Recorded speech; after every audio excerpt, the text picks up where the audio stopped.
Kejari Palembang tetapkan Kadisnaker Trans Sumsel tersangka kasus gratifikasi. Palembang Kejaksaan Negeri, Kejari. Palembang menetapkan Delia Rizkon Marzuki, Kepala Dinas Ketenagakerjaan dan Transmigrasi Sumatera Selatan, Disnaker Trans Sumsel, sebagai tersangka dalam kasus dugaan penerimaan gratifikasi.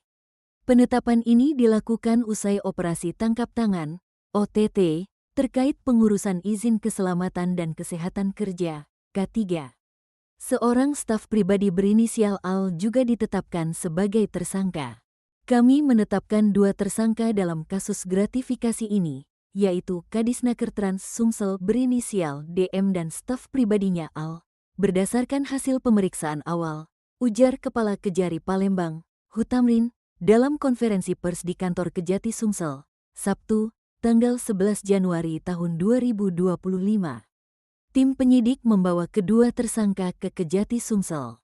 Delia tampak mengenakan rompi merah bertuliskan tahanan pidana khusus dan dikawal menuju ruang pemeriksaan.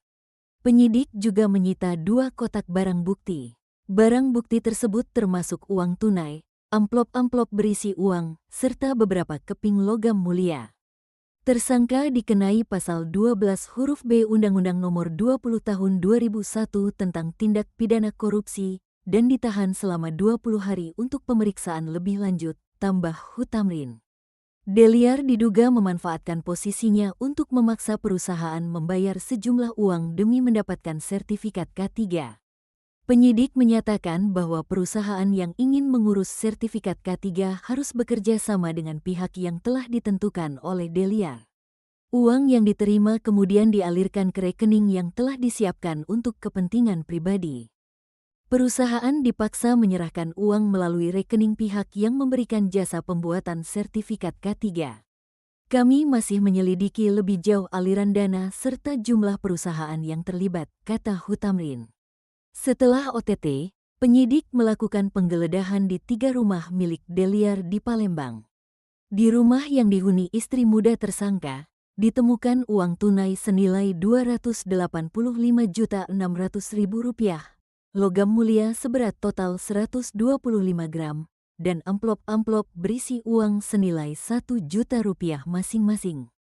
Dari rumah tersebut, kami menyelamatkan barang bukti uang tunai dan logam mulia. Investigasi akan terus berlanjut untuk mengungkap aliran dana serta keterlibatan pihak lain, tutup Hutamrin. Kasus ini menjadi perhatian publik karena menyangkut pejabat tinggi yang seharusnya berperan menjaga integritas pelayanan publik.